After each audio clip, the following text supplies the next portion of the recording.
आणि जो नाथ ब्रह्मा आहे या नाथ ब्रह्माने तुमचं स्तवन करावं असे तुम्ही आमचे आराध्या आणि तुम्ही या आराध्याचं स्तवन करताना कुठल्याही गोष्टीचा भान उरत नाही असं माझं स्वच अस्तित्व तुमच्या अंतरंगात तुमच्या चरणी विलीन व्हावं अशी तुम्ही आमची आराध्या.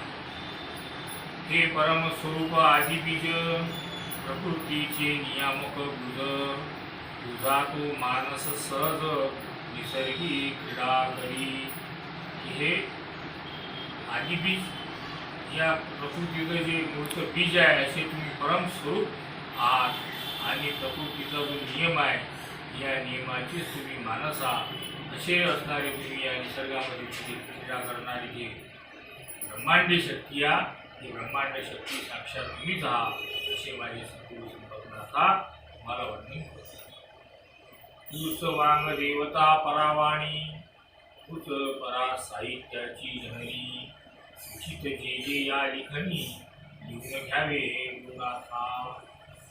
या ग्रंथामध्ये जे जे उचित आहे आणि जे जे शिष्यांना सांगायचं आहे असं उचित तुम्ही चांगल्या स्वच्छ अक्षरात आणि चांगल्या वाणीत तुम्ही लिहून घ्या आणि लिहून घेणारे सद्गुरुनाथा तुम्हीच आहात म्हणून तुम्हाला सद्गुरूला नमन करतो. असे ग्रंथकर्ते आपले सद्गुरू संपतनाथ बाबांना म्हणतात. नमस्कार तुम्हा श्रोतेजन. मागील अध्यायी कथन संपतनाथाचा मंगलक्षण अनिर्णित झाला. हे श्रोते तुम्हाला नमन करतो. आणि मागच्या अध्यायामध्ये सद्गुरू संपतनाथ बाबांना जो अनुग्रह झाला जो मंगल क्षण होता त्या मंगल क्षणाचं वर्णन आपण 5व्या अध्यायामध्ये ऐकलेलं आहे. केली कथन गुरु परंपरा असंख्यात सिद्ध मोहरा त्या परंपरेतील अनमोल हिरा सद्गुरू संपतनाथ. मागच्या अध्यायामध्ये जी गुरु परंपरा कथन केली असंख्य सिद्ध महात्मे असे एक एक मोहरासारखे सिद्ध महात्मे होऊन गेले आणि अनमोल हिरे होऊन गेले या परंपरेतील. असेच अनमोल हिरा म्हणजे माझे सद्गुरू संपतनाथ या अनमोल रत्ना असे ग्रंथकर्ते या ठिकाणी संबोधतात. गुरु साक्षात परब्रह्म भजता नासे योगा ब्रह्म नाथाचा उमजला नियम संपूर्ण गुरुभक्तीचा. की साक्षात ब्रह्माचा अवतार असलेले माझे सद्गुरू संपतनाथ आहे आणि त्यांचं फक्त हात जरी झाला तर माझ्या मनाचा सर्व भ्रम निघून जाते नाश पावते अशी या नाथांची नियामक ऊर्जा माझ्याकडे आहे. अशी संपूर्ण गुरुभक्ती माझ्या सद्गुरूची आहे. स्वमजपानुसंधान सखा राम देती समजून श्वासोच्छवासी आवागमन निर्लेपमनी करावे. की जो स्वमचा जपानुसंधान आहे ते सखारामनाथ बाबा संपतनाथ बाबाला समजून सांगतात की श्वासावल्याचं आवागमन आणि निर्लेप राहून कसं मन निर्लेप करावं या ठिकाणी समजून सांगतात. स्वम नित्य जपावा आंतर प्रांत निहारावा गुरुकृपे लाभे ठेवा भाव प्रकट करी. स्वमचा जप आपल्या श्वासावर कसा करायचा हे सर्व गुरुभक्तांना बाबांनी सांगितलेलं आहे. म्हणून बाबांनी सांगितल्याप्रमाणे असं जप करावा आणि आपलं मूळ अंतरंग कसं ठेवावं काय निरसावं सर्वांना या ठिकाणी बाबांनी सांगितलेलं आहे. ध्यानी बसावे आसनी लक्ष भूमध्य स्थानी ओंकाराचा चाप ओढून सोहम संधान करावे. की घराला एकासनी बसावं आणि लक्ष आपलं मूळ मध्यभागी त्रिपुटावर ठेवावं आणि ओंकाराचा श्वास अंदर व्हावा आणि सोम संधान या ठिकाणी करावं म्हणतात. या ठिकाणी नामावर कसं नामस्मरण करावं हे समजून सांगितलं. कामधंदा करताना ठेवी लक्ष अंतर्गना मन जपानुसंधाना नयन फुले असले तरी. की कामधंदा करतानाही आपलं लक्ष आपल्या अंतरंगात ठेवावं आणि आपल्या जपावर अनुसंधान करून डोळे जरी उघडे असले तरी आपण आपल्या नामस्मरणावर लक्ष केंद्रित करावं. आपण आपलं नामस्मरण अहर्निशी करावं. निशिदिनी जपानुसंधान साध्य होई करता यज्ञ घ्यावे लक्षात आला समजून अंभाव त्यागावा की निशिदिनी म्हणजे सकाळपासून संध्या उठल्यापासून तर झोपेपर्यंत अहर्निशी आपलं जपानुसंधान कसं करावं अहर्निशी करावं आणि हे साध्य करण्यासाठी प्रयत्न करावा दिवसभर की आपल्याला कसं साध्य करता येईल आणि आपला जो लक्षार्थ आहे हा लक्षार्थ समजून घ्यावा आणि आपला अहम त्या ठिकाणी त्यागावा. त्या नामाचा लक्षार्थ घ्यावा त्या हिशोबाने नामस्मरण करावं.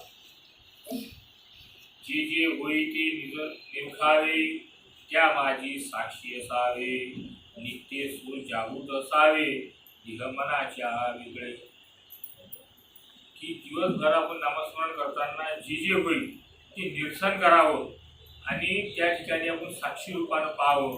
जसं रस्त्यावरून बसताना येणारी जाणारीला आपण फक्त पाहतो निरसतो हिच्यामध्ये विलीन होत नाही त्याप्रमाणे नामस्मरण करताना जे जे होते त्याचे निरसन करावं त्यामध्ये साक्षी राहावं आणि प्रत्येक क्षणी आपल्या स्वची जागृती ठेवावी आणि देह मनाच्या वेगळे या शरीराच्या आणि मनाच्या वेगळा बी काहीतरी आहे असं या ठिकाणी साक्षीरूप होऊन साक्षीत्व ठेवावं. ऐसे सकारामाचे वचन दावी प्राथमिक साधन हे मूलभूत प्रमाण संपतनाथा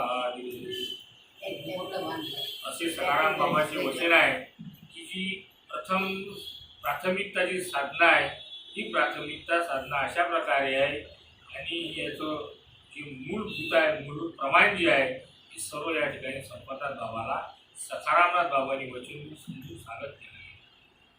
संपतनाथाचा हरिक बदलले सर्व आणिक निशिदिनी मनाचा झोक नामस्मरण जाई. मग असं करता करता संपतनाथ बाबांनी त्याचे नामस्मरण निघ झाले आणि त्याच्या मनाचा आणि त्याच्या वागण्याचा त्यांना या नामस्मरणाने हरिक आल्याने बदल होत गेला आणि अहर्निशी प्रत्येक पिढी ते आपल्या मनाचा अंतर्भावामध्ये नामस्मरणामध्ये अखंड नामस्मरणी रमून जात. अखंड जपानुसंधान सवे अंतरीचे ध्यान लक्षी सद्गुरु चरण अहर्निशी अखंड संपतनाथ बाबा म्हणजे जपानुसंधानात राहत आणि प्रत्येक क्षणी आपल्या अंतरंगाच्या ध्यानामध्ये आपलं लक्ष केंद्रित करून आपल्या गुरुचे चरण आपल्या ध्यानामध्ये अहर्निशी ते लक्ष ठेवत अहर्निशी त्याचा ध्यास करत. बकऱ्या सवे गायरानी अलक्ष्य मुद्रा समजूनी स्थिरावले ध्यानमनी संपतनाथांच्या त्या आपल्या बकऱ्या घेऊन ते गायरनात जात आणि त्या गायरनात बकऱ्याला चारा लावून देत आणि अलक्ष्य मुद्रा लावून ते एका ठिकाणी बसत आणि आपलं मन आपल्या ध्यानामध्ये स्थिरावून देत. असे संपतनाथ बाबाचा नित्यक्रम या ठिकाणी सुरू झाला. नित्य संध्या समयी गुरुदर्शनात जाई नित्य नवा पाठ घेई ब्रह्मविद्येचा. मग दिवसभर आपले कार्य चालू करणे आणि संध्याकाळी रोज आपल्या सद्गुरूच्या दर्शनासाठी जाण्याचा त्यांनी नित्य नियमच केला आणि सद्गुरूचं दर्शनाला जायचं पण रोजच्या रोज नेहमी काही ना काही आपल्या सद्गुरूंनी शिकायचं. असं ब्रह्मविद्येचा नित्य पाठांतर नित्य नवीन घेण्याचं त्यांनी बाबांना विचारायला सुरू केलं आणि रोज नवीन काहीतरी बाबांनी सांगितलेलं शिकून घ्यायचं असा त्यांनी नित्यक्रम या ठिकाणी लावून घेतला. महापूजेच्या मंगल क्षणाला दया अनुग्रह लाभला संपतनाथाच्या गुरुबंधूला कथितो वाटा. त्या महापूजेमध्ये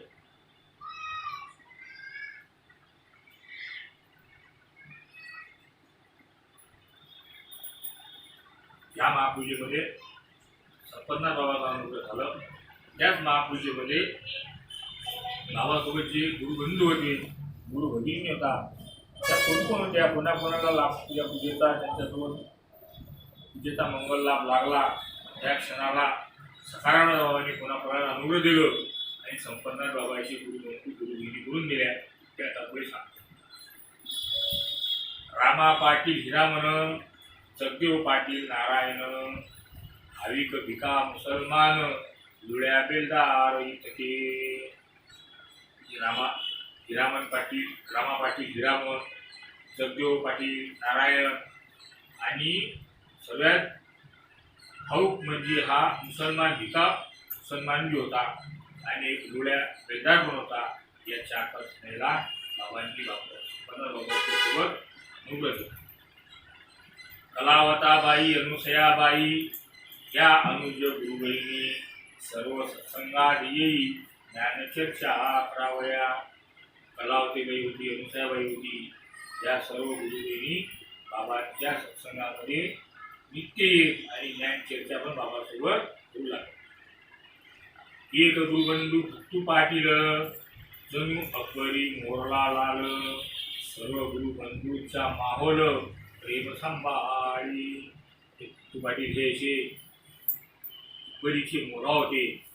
घरी यांच्या धनदौलत चांगली होती आणि पाठांतर चांगलं होतं, ज्ञानी होते. असे बाबाचे गुरुबंधू भट्टू पाटील होते आणि सर्व गुरुबंधूंचा माहोल ते प्रेमाने सांभाळत आणि बाबांना खूप मदत करत बाबाच्या सोबतच संसारी भट्टू पाटील राहत होते. एक गणेशगीर गुरुभाई, संपत नाकाशी जीवलावी, दयाच्या कांता गुरुबहीण, पंथ प्रेम हाताती. तसे बाबाचे एक गणेशगीर म्हणून गुरुभाई होते. असे बाबांना संपतनाथ बाबाला ते जीव लावत असा एक जीव गणेशगीर बाबांना संपतनाथावर झालेला होता. तशीच त्यांची कांतावणी पत्नी बाबाची गुरुबहीण पण होती आणि ते पंथाला प्रेमाने वाहत होती. सदग्रंथाचे वाचन करीत असे पाटील नारायण, इथलं सर्व श्रवण करी असतेने. अनेक गुरुग्रंथाचे वाचन नारायण पाटील करत आणि नारायण पाटील तो ग्रंथ समजून सांगत.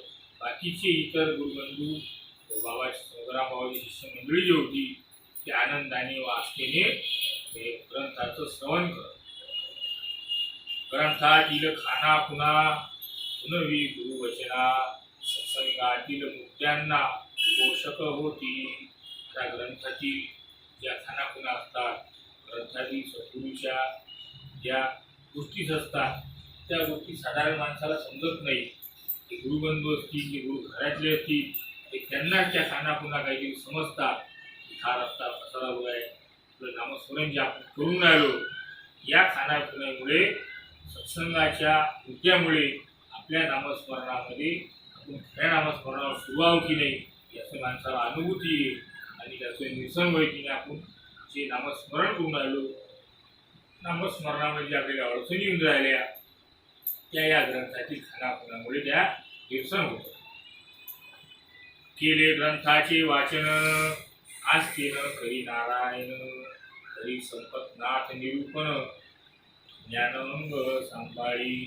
की नारायण पाटील ग्रंथाचं वाचन करत, खूप आस्थेने ग्रंथाचं वाचन करत आणि त्या ग्रंथाचं निरूपण, त्या ग्रंथाचं समजून सांगणे आणि ज्ञानाचं समजून सांगणे, त्यामध्ये ज्ञानाच्या काही गोष्टी असतील हे ज्ञानाचं समजून सांगण्याचं कार्य संपतनाथ बाबा या ठिकाणी करत.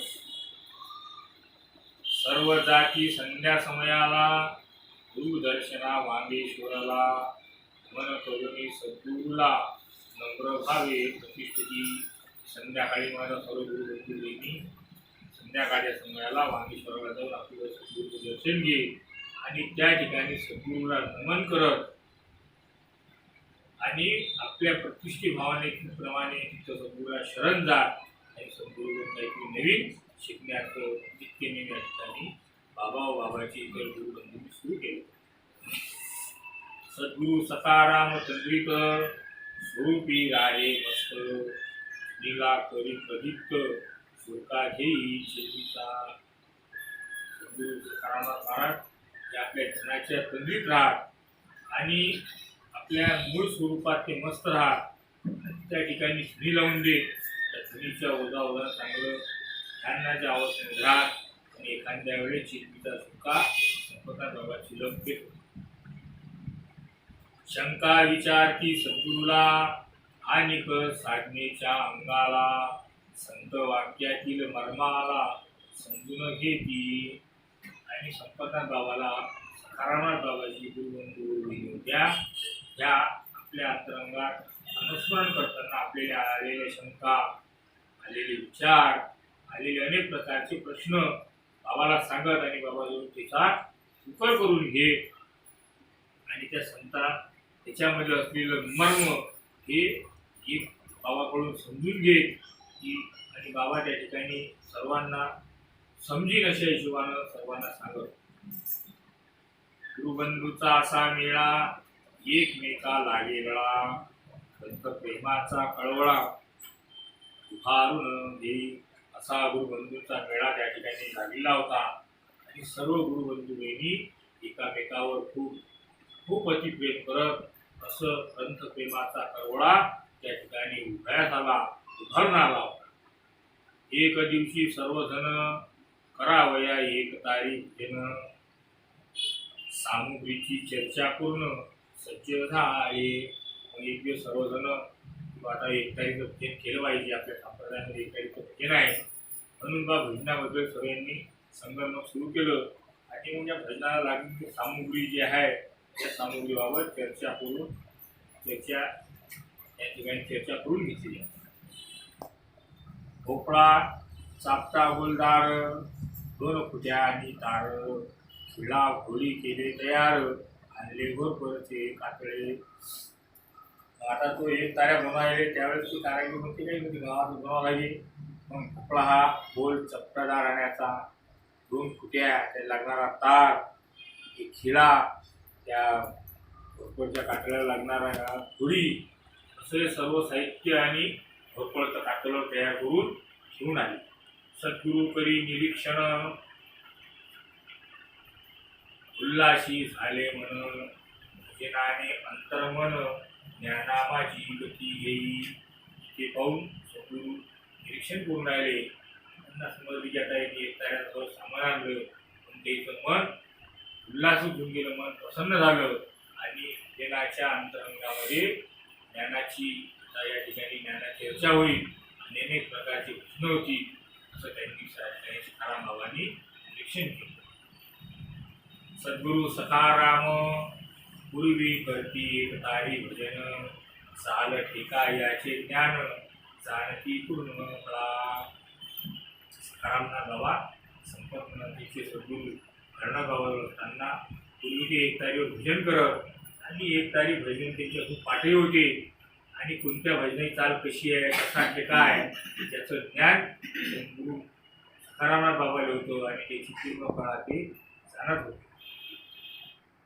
सद्गुरू सखारामान दिली एक तारी करून, खंजिरी चिपळ्या शेगावरून डोळ्या घेऊन आला. सखारामनाथ बाबांनी मग ते एक तारी बनवून दिली. आणि एक तारीसाठी जी खंजिरी चिपळ्या लागतात ते हा डोळ्या बेलदार शेगावून घेऊन आला. तारावर बोट कसे, चिपळ्याचे ठेके सुरसे, सद्गुरू शिकवित असे एक तारी भजन. एक तारी तयार झाली म्हणजे एक तारीवर बोट कसं ठेवायचं, चिपळ्याचा कसा ठेका घ्यायचा, असं सद्गुरू सखारामनाथ बाबा या ठिकाणी सर्व शिष्यमंडळींना भजनाबद्दल समजून सांगतात. सद्गुरू सखारामाचे पाठांतर होते अस्सल अस्सल अपार, पदे अभंग साखी प्रकार, असंख्यात श्लोक. सद्गुरू सखाराम बाबाच्या असंख्य पद, अस्सल जे खास पद आहेत संप्रदायाचे, गुरुभक्तीचे जे असे खूप पद, अभंग साखी आणि अनेक प्रकारचे श्लोक सद्गुरू सखाराम बाबाच्या पाठ होते. रंगनाथ काळूनाथाचे साधनासार, ज्ञानदृष्ट्या अति थोर, जयात ब्रह्मविद्येचे गवर, गळ असे रंगनाथ बाबाचे काळूनाथ बाबाचे जे साधनासार जे होते पद, ते याच्यामध्ये ज्ञानाची दृष्टीशी ज्ञान औत्पोत भरलेलं असे थोर अभंग सखाराम बाबाचे पाठ होते, ज्यामध्ये ब्रह्मविद्या भर भरलेली आहे, उघड ब्रह्मविद्या उघड झालेली आहे. असं या ब्रह्मविद्येचे ज्ञानाची पद सखाराम बाबाच्या खूप पाठ होते. सद्गुरु सखाराम वदती अभंग पदे साकी रीती तुहे श्लोकाची स्थिती आणि लीती नारायण. ही सद्गुरु सखाराम बाबा या ठिकाणी पद अभंग साख्या सर्व चालीरीती म्हणून राहिले. दुहेचे श्लोक पण या ठिकाणी बोलून राहिले आणि बोलता बोलता सांगता सांगता नारायण पाटील या ठिकाणी लिहिण्याचं काम करून राहिले. लिहिणे वाचणे दयाई होई पाठांतराची सोयी निरीक्षरांना पंचायत होई पाठ करण्याची. पाठाची लिखाण आहे हे लिहिणे वाचणाऱ्याला सोयीचं होते, नाहीतर लिहिणाऱ्या वाचणाऱ्या सोयीचं झालेलं आहे, पाठांतर करायला सोयी झालेलं आहे. पण जे लिहिता येत नाही वाचता येत नाही त्याची मोठी अडचण निर्माण झाली. त्याचा पाठ करावं कसं, लिहावं कसं, लिहिणंच येत नाही, पाठ करण्याची त्याची पंचायत झाली आहे.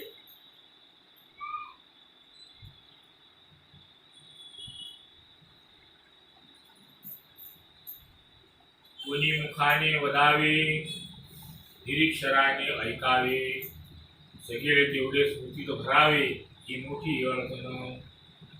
कोणी म्हणून दाखावं आणि ते ज्यांना समजत नाही, जी निरीक्षर आहे शिकेल सवयलेलं नाही, त्यांनी ते ऐकावं आणि जेवढं जमीन तेवढं आपल्याला ग्रहण करता येईल, आपल्या आठवण ठेवता येईल तेवढीच आपल्या आठवणीत ठेवावं. उरलेलं सुटून जाय अशी मोठी अडचण न शिकणाऱ्याला होते. संपतनाथ कधी विचार सोय आहो निरक्षर याच काळजी मुकणार विद्याधनाला. संपतनाथ बाबा या ठिकाणी विचार करून राहिले की आपण निरीक्षर आपली लिहिता वाचता येत नाही, जर लिहिता वाचता आलो नाही आपण स्वतः निरीक्षर असल्यामुळे आपण या विद्येच्या धनाला मुकणार आहोत. ही विद्याधन आपल्याला प्राप्त होणार नाही, म्हणून आपण काहीतरी या ठिकाणी केलं पाहिजे. असं बाबाला ती तळमळा लागून. सोहम साधनेने गवर होऊ लागले प्रखर चर्याही तजेदार होऊ लागली. बाबा सोहम साधनेमध्ये घडून लागले आणि त्यांना त्या साधनेची प्रखरता लागली आणि तजेदार म्हणजे त्यांना खूप आवड या ठिकाणी म्हणून त्यामध्ये बाबा साधनेमध्ये प्रखर होत गेले. हाती काम मुखी नाम ना घेई कधी आराम अंतरी सद्गुरु धाम जणू वाटिका फुलली. बा हाताला काम आणि मुखाला नाम म्हणतात. याचप्रमाणे बाबा या ठिकाणी काम धंदा करता करता करता आपलं नामस्मरण आपल्या अंतरंगात घे आणि त्या सद्गुरूचं धाम जणू काही एखादी प्रफुल्लित झालेली वाटिका असं या ठिकाणी बाबाच्या अंतरंगात घडून गेली. सुरू एक तारीचा बहार चिपल्या खणखणी तालावर देवीचा गजर जनरंगू लागले. आता या ठिकाणी एक तारीचा भजनाचा खूप भर सुरू झालेला आहे आणि चिपल्याचा खणखणाट आणि त्या चिपल्याच्या तालावर खंजिरीचा गजर असं भजन या ठिकाणी रंगू लागला आहे, रंगलेला आहे.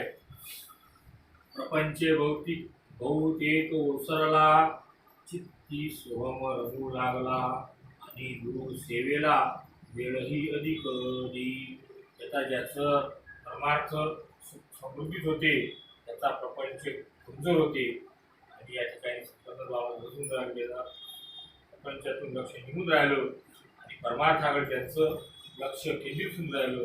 म्हणून आपल्याला सोम साधनिक रमल्यामुळे प्रपंचातून त्यांचं मन निघून कमी होऊन राहिलं. त्यामुळे काय झालं की जास्तीत जास्त वेळ ते आपल्या साधनेला देत, आपल्या गुरु सेवेला देत. सर्व भावे समर्पित नित्य ध्यानी गुरु सद्गुरुनाथ हरला आमोद चित्तात रोमरोमी भाव दे. त्यांचा सर्व भाव आपल्या सद्गुरूशी समर्पित झालेला होता आणि नित्य आपल्या ध्यानामध्ये त्यांना सद्गुरुनाथ आपले सद्गुरुनाथ दिसत. असा त्यांच्या चित्तात अमोल असा भरून गेला होता. त्यांच्या रोमारोमामध्ये सद्गुरूचं नित्य ध्यान त्यांच्या रोमामध्ये भरून गेलं. मात्या पित्यांना करी निवेदन, ना बकऱ्या ना गायरान, येईल ते कधी काम, सोडेल बकऱ्या होईने. आता ते आपल्या आई वडिलांना विनंती करतात, निवेदन करून राहिले की आता बकऱ्या गिऱ्या तऱ्याचं काम सांगू नका, बकऱ्या गिऱ्या तऱ्याचं काम कोणाला ते सांगा, घरी जे काम येईल ती वेळेवर करील असं सांगून त्यांनी जेव्हापासून त्या बकऱ्या होईनं सोडून दिलं. पित्याने बकऱ्या होईने चिल्लर काम संपत नाथाने, आधी मजुरी करणे असे झाले निवेदन. आता बकऱ्या तऱ्याचं काम ते त्यांचे संपतनाथ बाबाची वडील करून राहिले आणि चिल्लर चाललर काम हे संपतनाथ बाबा करत. आली कामधंदा मजुरी जर आली आम्हाला जायचं असं नित्य त्यांचं नियोजन या ठिकाणी ठरलं. नित्य राई गुरुजवळ, सेवेशी केले जवळ, अंतरबाई असे सुकाळ आनंदाच्या. माता बाबाला बकऱ्या वायनं सोडल्यामुळे जे काम भेटेल तेच करावं लागलं. त्यामुळे संपतनाथ बाबाजवळ खूप वेळ मिळत होता. मग नित्य ते काय करत, इकडे तिकडे टाइमपास केल्यापेक्षा आपल्या गुरुजवळ जात आणि आपल्या गुरुजवळ राहावं असं करता करता त्यांनी गुरुची सेवा जास्तीत जास्त करण्याचं कार्य केलं. आणि आपल्या अंतर्बाह्यमध्ये अखंड आपले सद्गुरू ब्रह्मानंद स्वरूप आपल्या अंतरंगात आहेत असं त्यांनी समजलं. प्रातःकाळी भरून पाणी, घरी साफ सुकत मी, आणि शुभा वेचुनी निजर नासुर. सकाळच्या टाईमला सद्गुरूचे ते जायचं आणि पूर्ण साफसूफ करून घ्यायचं, झाडपूस करायची, पाणी शिंपडायचं, पाणी भरून ठेवायचं. आणि पाणी भरून ठेवल्यानंतर धुणी लावायसाठी गवऱ्या गिवऱ्या येचून आणायच्या आणि त्या ठिकाणी धुणी ज्वलन करण्याची सगळी बाबाची सोय करून ठेवायची. लिहिता वाचता येत नव्हते, अडचण पुढे हीच येते, यावर करण्या उपाय ते शिकावे वाटे. आता संपतनाथ बाबाने लिहिता वाचता नव्हते, म्हणजे लिहिता वाचता न आल्यामुळे याची अडचण मोठी यावर येत होती. म्हणून या अडचणीवर आपण काहीतरी इलाज केला पाहिजे, या अडचणीवर मात केली पाहिजे. म्हणून यावर त्यांनी काहीतरी उपाय करण्याचा त्यांना त्या ठिकाणी लक्षात घेऊन मास्तरची घेतली भेट, वाचण्याची हौस चौकट, करावे मार्गदर्शन नीट, निर्मली केली यापरी. गावात जिल्हा परिषद शाळा होती 4थ्या वर्गापर्यंत. 4थ्या वर्गात शाळा असल्यामुळे जिल्हा परिषदचे मास्तर येत होते. संपतनाथ बाबांनी त्या मास्तरची भेट घेतली, त्यांना सांगत की बाबा मला वाचण्या लिहिण्याची खूप आवड आहे, म्हणून मला या वाचण्याचं तुम्ही शिक्षण वाचन लिहिणं हे आलं पाहिजे, यासाठी तुम्ही मला तुम्ही मार्गदर्शन करा अशी विनंती संपतनाथ बाबांनी त्या गुरुकडे केली. मास्तर म्हणे अक्षराची काना मात्रा बारकाईची, पुस्तकाना बारा खडीची, शिकविन तुम्हाला. आता मास्तरांनी काय म्हटलं की ठीक आहे, तुम्हाला शिकायची इच्छा जर आहे, तुम्हाला अक्षराची ओळख वगैरे अक्षर वगैरे शिकवतो आणि काना मात्राची बारकाईचं काम आहे हे मी तुम्हाला शिकवतो, पण त्यासाठी तुम्ही पहिले 12 खडीचं पुस्तक घेऊन या, नंतर मी तुम्हाला शिकवतो. 5 अक्षर नित्याची, करून घेती ओळखीचे, दिवसा स्मरण तयाचे, सोप करी. असं करता करता रोज 5 अक्षर समजून घ्यायचे. आ ई अक्षर कसे आहेत ते आपल्या नित्य लक्षात ठेवायचे. असं त्यांनी दिवसभरात ते त्या अक्षराचं स्मरण करण्याला सोप तयारी केली. नित्यजमा 5 अक्षर, ओळखती भराभर, पैसे करता सर्व अक्षर, कायमचे गडी झाले. रोजचे 5 अक्षर लक्षात ठेवायचा असा त्याचा नित्यनेम झाला. आणि असं करता करता करता करता भराभर त्या सर्व अक्षरांची ओढ झाली आणि ते सर्व अक्षर बाबाच्या नित्यनेमाचे गडी झाले.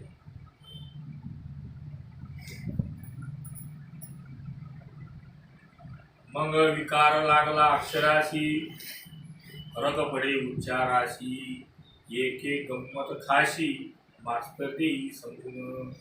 मग आता ते अक्षर तर बाबाच्या लक्षात आले, पण त्या अक्षराचं उच्चारण कसं करावं, त्या अक्षराला काय म्हणावं याचा फरक पडत गेला. आणि एक एक गंमत त्यांच्या लक्षात आली आणि ती एक एक गंमत आपली त्या मास्तरला सांगत आणि मास्तर ते व्यवस्थित ते समजून त्या अक्षराची गंमत त्या ठिकाणी संपंगात बाबाला समजून सांगत. जसे अक्षरा लागे काना तसाच सर्व अक्षरांना यमक सदृश्य उच्चारांना केले आत्मसात.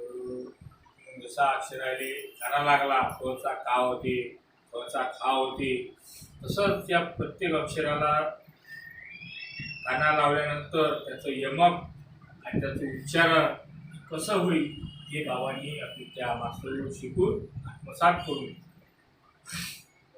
केले. वाचन कौशल्य प्राप्त वाचती शब्द साधे संयुक्त जोडाक्षरांना उच्चारत कुशलतेने. आता त्यांनी सर शिकल्यानंतर खूप प्रयत्नाने खूप प्राप्तीने वाचन सुरू केलं आणि त्या वाचनामध्ये वाचताना त्यांच्या शब्दाची संयुक्ती तयार झाली आणि जे जोड अक्षर होते याचं उच्चारण ते खूप चांगल्या पद्धतीनं करायला सुरुवात केली. वाचण्याचा सराव केला मनी मनी परी दोष भरला सांगे हर्षणी सद्गुरूला वाचण्यातील कौशल्य. आता वाचनाचं त्यांनी सराव करता करता करता वाचण्याच्या मनात पूर्ण होऊन गेलं आणि त्याचा हर्ष होऊन झाला. आणि या हर्ष आणि या वाचण्याचं जे कौशल्य आहे, या वाचण्याची स्थिती आहे ती आपल्या सद्गुरूला खूप आनंदाने या ठिकाणी सांगत आहे. गुरुबंधूचे आचरण ज्ञान भक्तीचे लक्षण अधिकाधिक स्मृती ठेवून असे तत्पर अजपात. आपल्या गुरुबंधूचं आचरण ज्ञान भक्तीचं लक्षण आणि अधिकाधिक स्मृती ठेवून म्हणजे अधिकाधिक आठवण ठेवू असं या ठिकाणी बाबांनं तत्परतेने या अजपा जप जपण्याला सुरुवात केली. अंगी वैराग्याचे वळण अद्वैत वृत्ती जोपासन एकमेका सावधान तरी आदेश लिहून. या ठिकाणी वैराग्याचं वळण या ठिकाणी त्यांनी अंतरंगात करून घेतलं आणि अद्वैत वृत्तीची जोपासना ज्या ठिकाणी द्वैत नाही, भक्त म्हणजे एक आणि अभक्त म्हणजे दोन, म्हणून भक्त म्हणजे द्वैत नाही, तो देव आणि मी एक आहो अशी अद्वैत भक्ती त्यांनी जोपासली आणि एकमेका सावध करून आपल्या गुरुबंधूंना सावध करून आदेश म्हणून हे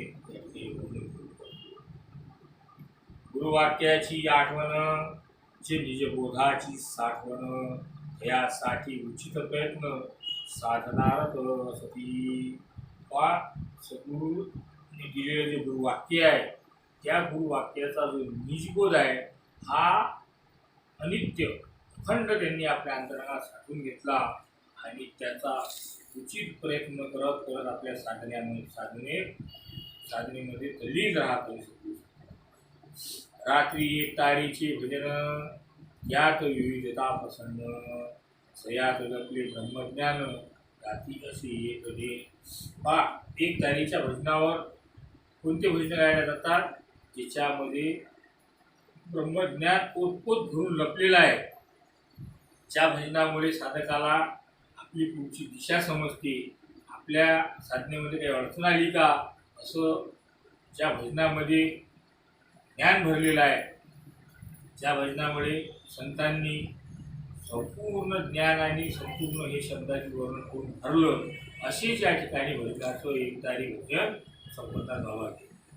कधी अभंगाची सोनकळा गुरुज्ञानाचा सोहळा सोबत दोघाची या लळा अर्थ फुलवी भजनात.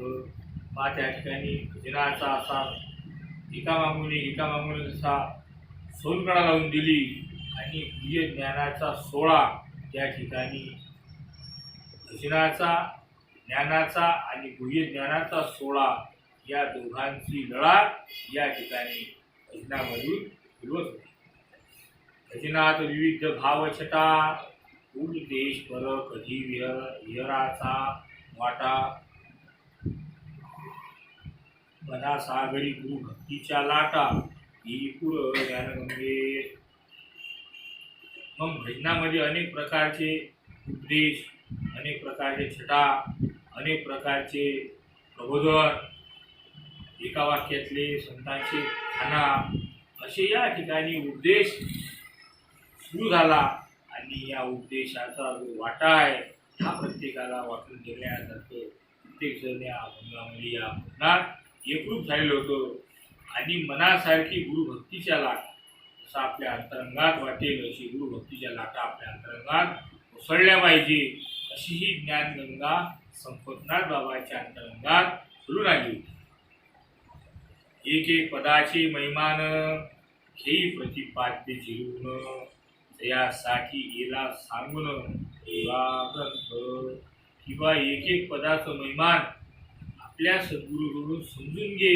त्याचं गुह्य ज्ञान काय, खरं ज्ञान काय, त्याच्यामुळे काय फायदा होईल, हे सर्व गुह्य ज्ञान त्या ठिकाणी संपतनाथ बाबा त्यांची गुरुबंधू मंडळी हे सखाराम बाबाकडून समजून घे, असा हा पुरा ग्रंथ या ज्ञानाने ओतपोत देऊन ठेवला. संताची गहरी अनुभूती अभंगपदी शिरवली शिरपती, गुरु भक्ताची या चित्ती समरूपता आढळे.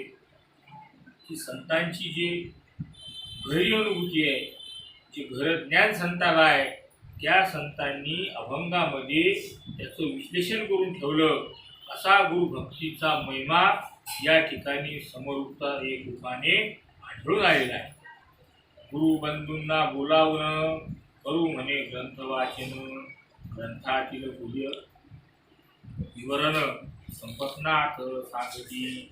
सर्व गुरुबंधूंना बोलावलं आणि सांगितलं की या ग्रंथातील जे गुह्य ज्ञान आहे, जे खरं ज्ञान आहे, या ग्रंथातील गुह्य विवरण संपतनाथ बाबा या ठिकाणी सर्वांना समजून सांगतात. सिद्धांत बोध पंचीकरण, दीपरत्नाकर दासबोध पूर्ण, कपिल गीतेचे सांख्य ज्ञान, गीता वाचली.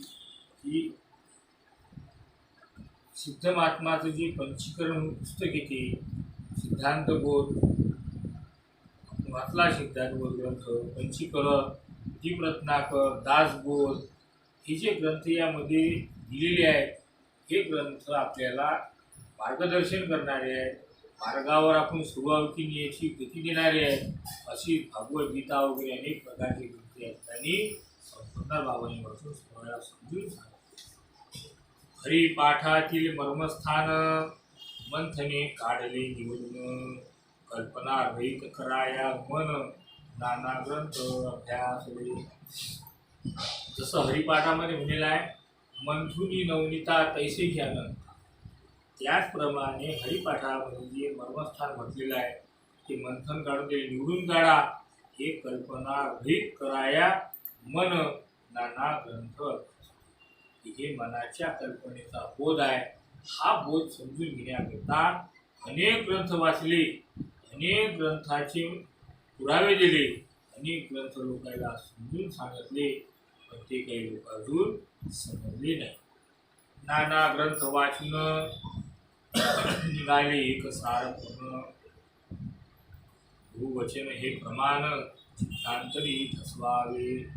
नाना ग्रंथ वाचून झाले, अनेक प्रकारचे ग्रंथ या ठिकाणी वाचले, पण त्यामधून काही सार निघाला नाही. हा ग्रंथ सांगते वेगळा, तो ग्रंथ सांगते वेगळा, या वेदात कोणाही सुखी आहे, त्या वेदात कोणाही सुखी आहे, काय वेदात खावं काही नाही खावं, सार देणं सांगितलं, पण बाबा म्हणजे त्या ग्रंथापासून ते माझं मत झालं नाही. अनेक ग्रंथ वाचले, त्या ग्रंथामधून कोणाचाही सार निघाला नाही. म्हणजे गुरुनं प्रमाण दिलं, जे प्रमाण माझ्या चित्तावर फसलं, माझ्या चित्तावरती एकरूप झालं, ते प्रमाण काढण्याचं कार्य किंवा त्या प्रमाणाचं गुरुवचन प्रमाणाचं माझ्या अंतरांगात भरलेल्या चित्ताच्या खाईले घासून भरलेलं आहे. ते कोण्या ग्रंथानं काढण्याचा काही प्रयत्न केला नाही. ते काढण्यासाठी कोणत्याही ग्रंथामध्ये ज्ञान सद्गुरूचा कृपेविनं ना उमजे मी पुन, निवड ग्रंथाचे वाचन हम वाढविते. किंवा अनेक ग्रंथ तुम्ही वाचन केलं आणि त्या ग्रंथाचं वाचन केल्यानं तुम्हाला काही मुक्ती मिळत नाही. मुक्ती मिळवण्याकरता किंवा या संसारातून मुक्त होण्याकरता सद्गुरूचीच कृपा पाहिजे आणि सद्गुरूच्या कृपेविना तुम्हाला उतरून जाता येत नाही. कारण हा जो संतांचा मार्ग आहे हा संत आपल्याला स्वतः ते सद्गुरू पोट भरून त्यामुळे अपवाद घेतात आणि ते ज्ञानदेवच्या ग्रंथात 4 वेद 6 शास्त्र 18 पुराण 36 पाखांड याच्यामध्ये कुठलीही त्या ज्ञानाचं लिखाण झालेलं नाही. आणि त्या ज्ञानाचं उमजतं सोडून द्या, ज्ञान आपल्याला समजून सोडून द्या. त्या निवड ग्रंथाचं वाचन जर केल्याने किंवा मी इतकं ग्रंथ वाचले इतक्या ग्रंथाचं पारायण केलं याच्या माणसाला अहंकार चढतो आणि त्या अहंकारामुळे माणसाचं उच्चीकरण होते. त्या अहंकारामुळे माणसाला वाटते मी खूप ज्ञानी.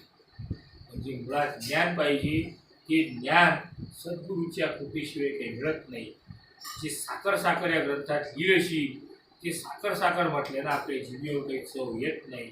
पण गुरु ज्ञान असं आहे की गुरु परंपरेनं आपल्या सद्गुरूनं आपल्याला द्यावं आणि आपण ते घ्यावं. त्यामुळेच आपल्या जीवनाचं सार्थक होते. अन्यथा कितीही पूजा अर्चा केल्यानं तुमच्या जीवनाचं सार्थक होणार नाही. ग्रंथ असती मदतनीस साधनेचा ध्ययास ध्यास आणि साधनेच्या मर्मास जो होई समर्पित. हे ग्रंथ तुम्हाला मार्गदर्शक आहे. तुमच्या साधनेचा जो ध्यास आहे हा ध्यास परिपक्व करण्याकरता आणि साधनेच्या मर्माला समर्पित होण्याकरता हे ग्रंथ तुम्हाला मदत करणार आहे. तुमचं कार्य करणारे नाही. तुमचं कार्य तुम्हालाच करावं लागेल.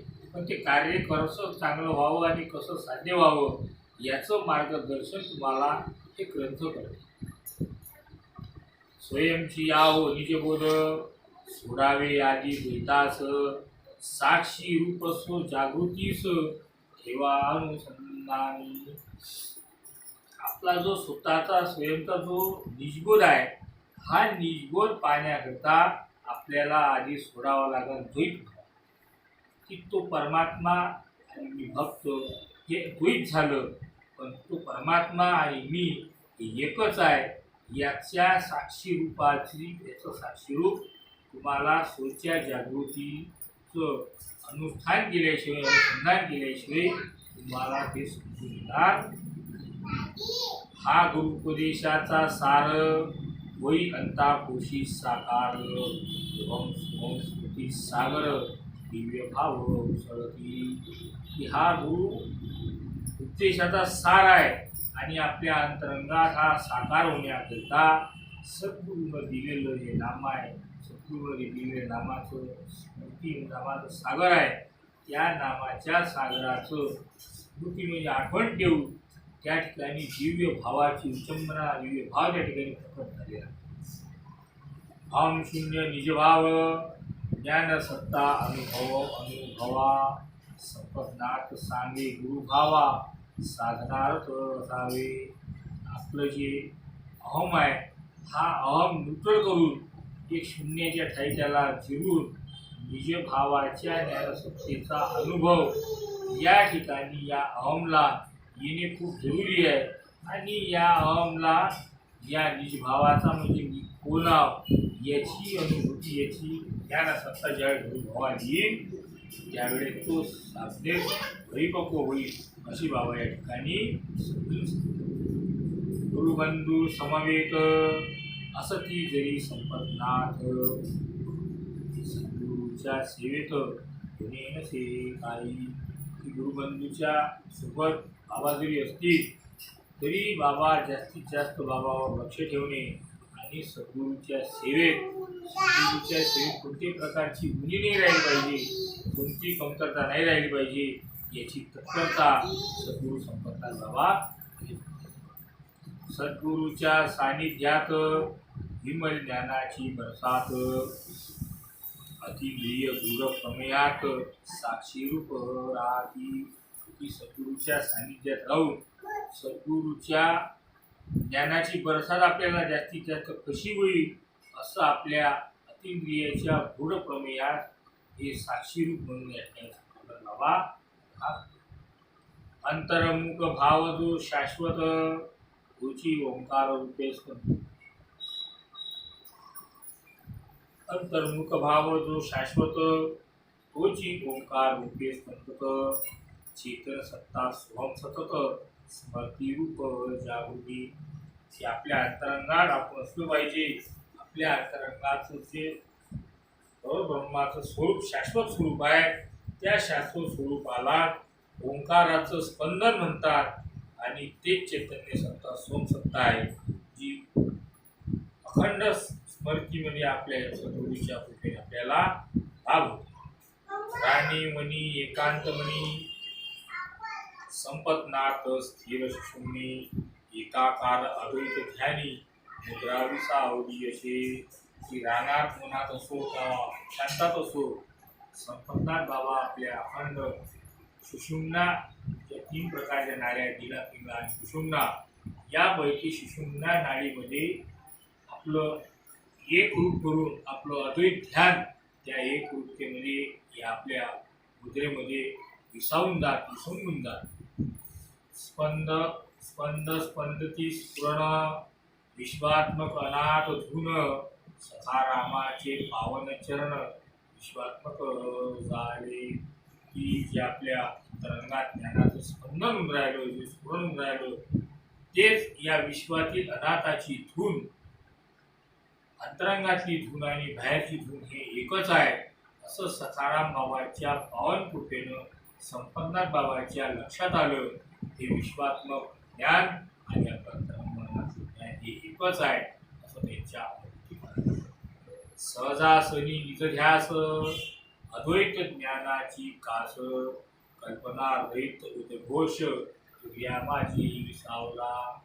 की आपल्या सहजासनी म्हणजे जिथं आपल्याला आरामदायी बसता येते, सहजतेनं आपण नेहमी बसतो, अशा सहजासनी बसून आपलं निजध्यास आपल्या त्या अद्वैत ज्ञानाच्या अंतरंगात लावून आणि कल्पनेच्या विरहित होऊन जो उद्घोष आपल्या नामाला दिलेला आहे, त्या उद्घोषामध्ये आपण या तुर्या अवस्थेमध्ये घेऊन जायचं असतो.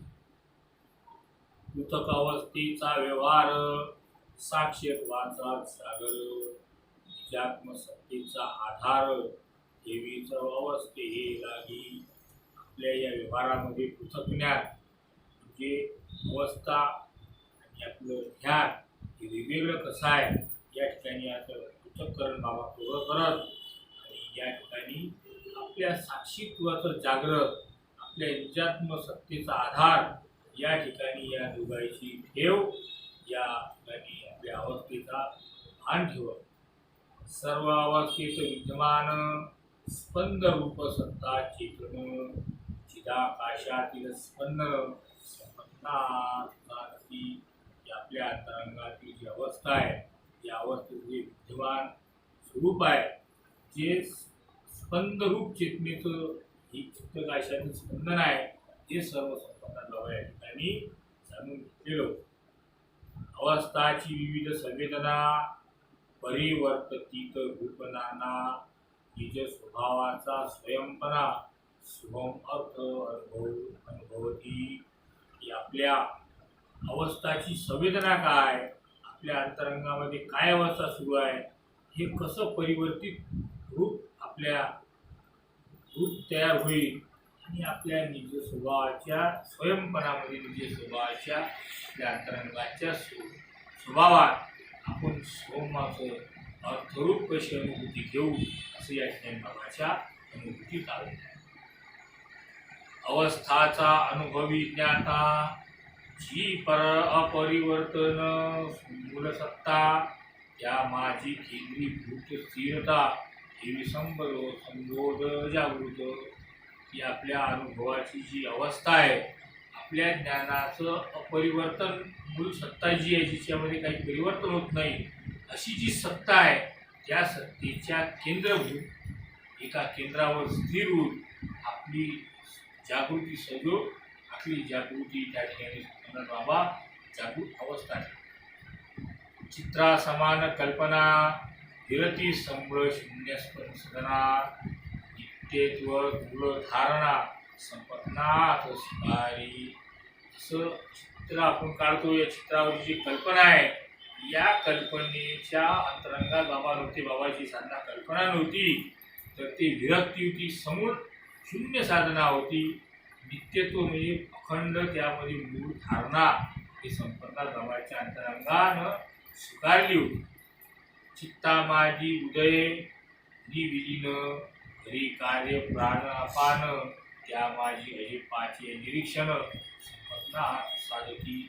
आपल्या चित्तामध्ये अखंड लय आणि विलय कसा होऊन राहिला, ही कार्यप्रणाली अजेपाच्या याच्यामुळे कशी चालू आहे, आणि त्यामध्ये अजेपाचे निरीक्षण संपन्नाथ बाबा या ठिकाणी साधत होते.